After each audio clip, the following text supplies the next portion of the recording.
楼下这房子都要没名了。你看这栏杆，2米多高栏杆都剩个尖尖了。房子都下来了啊！哎，哎，真的希望组织赶紧给我们救助了，这些人300多人呢。如果咱有意识流的话，一个人都撑不下了。泄洪给泄的有点大劲儿了啊，给老百姓淹的治不得了。这大棚都没影了，你说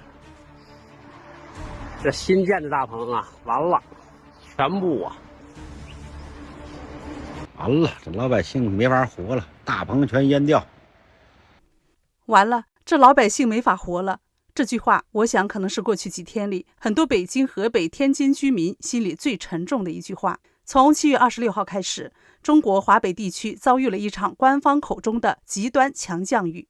官方数据说，北京全市平均降雨量达到165.9毫米，最大降雨点在密云，高达543.4毫米。这些数字很抽象，但它带来的后果却是毁灭性的。官方公布，截至28号，北京有30人丧生，其中28人就在密云。今天我们不打算重复官方媒体那些关于天灾无情英雄救援的宏大叙事，我们想做的就是把镜头转向那些被洪水冲刷的村庄，听一听那些来自现场最真实的声音，并且提出一些所有人都应该问但却很少被回答的问题。这场灾难究竟仅仅是天灾，还是叠加了人为的因素？那些冰冷的伤亡数字背后又隐藏着怎样的矛盾和异常？我们大时局频道会及时追踪各种重大新闻。如果您想翻墙观看我们的节目，我推荐一款非常好用的 VPN， 神盾 VPN。我和我们团队的人觉得这是目前真正值得信赖的安全 VPN。为什么这么说呢？很多人可能都在用 VPN， 但是传统 VPN 存在一个问题，它只用一台伺服器，资料经过加密传到 VPN 的伺服器，然后由同一台伺服器发送出去。也就是说，它不但知道你的来源 IP， 也知道你连去哪里。这意味着只要那台伺服器有风险，你的整条路径就会被看得一清二楚。而神盾 VPN 采用的是独家技术，双节点 P2P 加密架构，资料会经过2台伺服器转送。第一台只知道您的来源 IP， 第二台只知道您要连的目的地，2台之间端对端加密，任何单一节点都无法还原整条通讯路径，连神盾自己都无法追踪您在网络上的行踪。除了安全，神盾 VPN 的速度和稳定性表现也很出色。神盾 VPN 可以在全球伺服器自动切换，随时连最近最快节点，而且一个账号可用在手机、电脑、平板，可以全家分享。现在购买2年方案享65折优惠，输入我们节目专属优惠码大时局，再打9折，30天内不满意全额退款，无风险适用。赶紧点击节目下方描述栏的购买链接购买。大家好，这里是大时局要闻透视，我是林晴。这几天如果你在网上搜索，会看到大量来自灾区的画面。在密云，有的小区1楼完全被淹，汽车像玩具一样顺着水流成片飘走。1个小时后，整个小区的车一辆都没了。一个村委会的卫生院被冲得只剩下一面墙，一家开在河边的饭店几乎被夷为平地。原本几米宽的河道被洪水拖宽到几十米，地里的庄稼当然也没了。一位庄头峪村的村民说，他舅舅家的鱼池就这么直接没了，水位涨得太快，一家人饭吃到一半就得赶紧开车逃命。他说，损失多少还不知道，但今年本来就难，现在是雪上加霜。他还说了一句非常直白也让人非常心酸的话，他说，为不淹城区，白河水放量小，潮河放水加量，没办法，农村的房子不值钱。农村的房子不值钱这句话，可能就是这次洪灾中很多农村居民最无奈的感受。官方的报道里只会反复强调强降雨，但很少主动提及一个关键词：泄洪。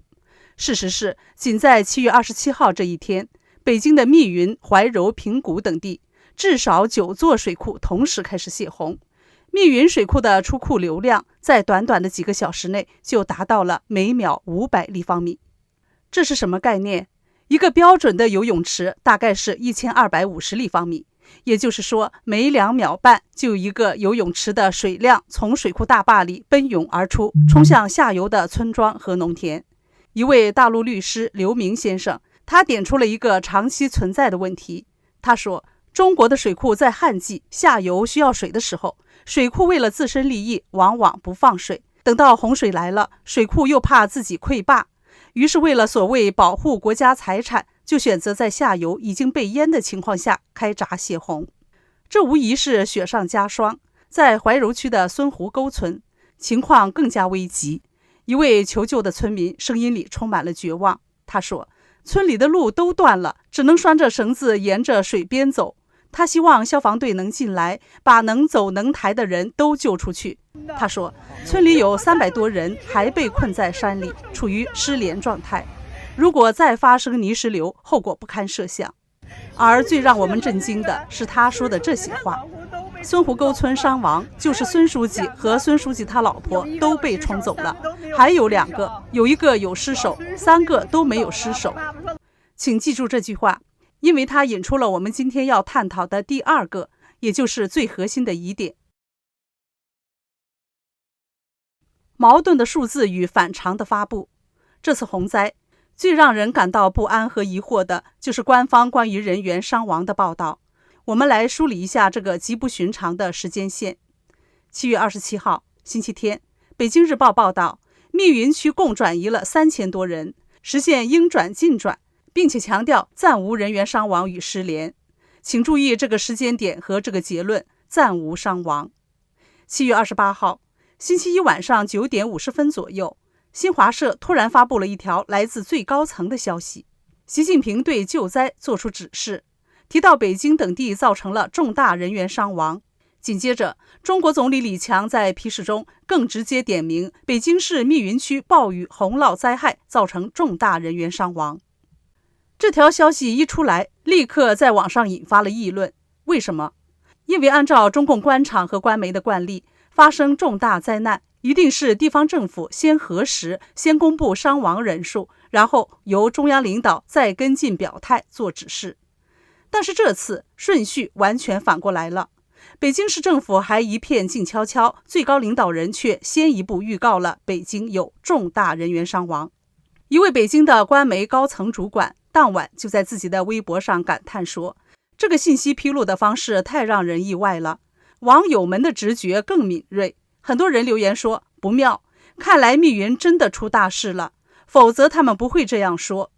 直到第2天，也就是7月29号的早上7点，在最高层发话将近10个小时后，北京市官方的统计数字才姗姗来迟，全市丧生30人，密云28人，延庆2人。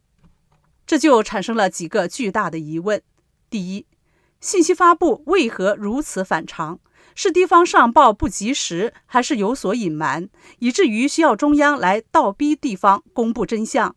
这背后到底发生了什么？第二，数字前后为何如此矛盾？星期天还在说暂无伤亡，星期一就变成了总理口中的重大人员伤亡，最终确认为30人丧生。这中间的转变仅仅是因为灾情发展的太快，还是因为最初的报告根本就不准确？第三，官方数字是否就是最终真相？这让我们不得不回想起前面那位怀柔孙湖沟村村民的证词。他说，他们村的书记夫妇和另外2个人都被冲走了，但官方的伤亡报告里根本没有提到怀柔区孙湖沟村。当官方的数字来自一线民众的说法产生冲突时，我们应该相信谁？鉴于中共官方一贯造假，信用早已破产，我想每个人心里都有一杆自己的秤。被淹没的河北与天津，当所有的媒体的聚光灯都打在北京的时候，我们几乎忘了这场暴雨影响的是整个华北地区。北京的邻居河北同样承受着巨大的伤痛，但他们的声音却很难被听到。在河北承德市滦平县，山体滑坡造成了至少8人丧生，4人失踪。在承德市兴隆县，情况同样严重。有网友在微博上大声疾呼：看看旁边的承德市兴隆县吧，同样很严重，斗子峪乡都失联，无人救援，有人员伤亡。看看我们这小地方吧，很多村庄，比如六道河镇的杨家台村，一度完全断联，断水、断电、断网。家属在北京急得一晚上没合眼，却联系不上村里的亲人。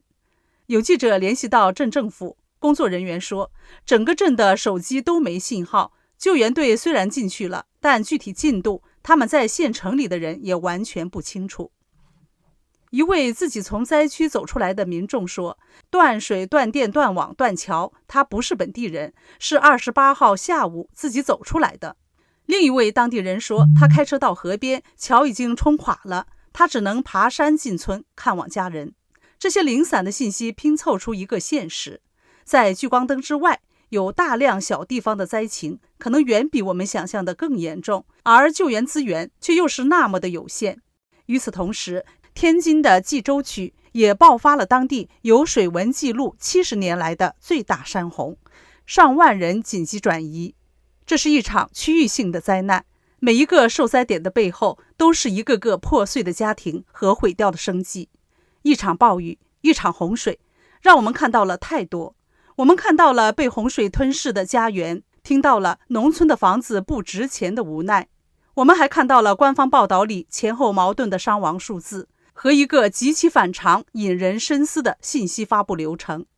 我们听到了来自第一线村民的血泪控诉，他们说，他们村里的逝者并没有出现在官方的亡者名单上。我们还看到了在首都的光环之外，那些被遗忘的求救无门的小地方。更有讽刺意味的是，就在华北被洪水淹没的同时，几百公里外的河南却在遭遇严重的旱灾。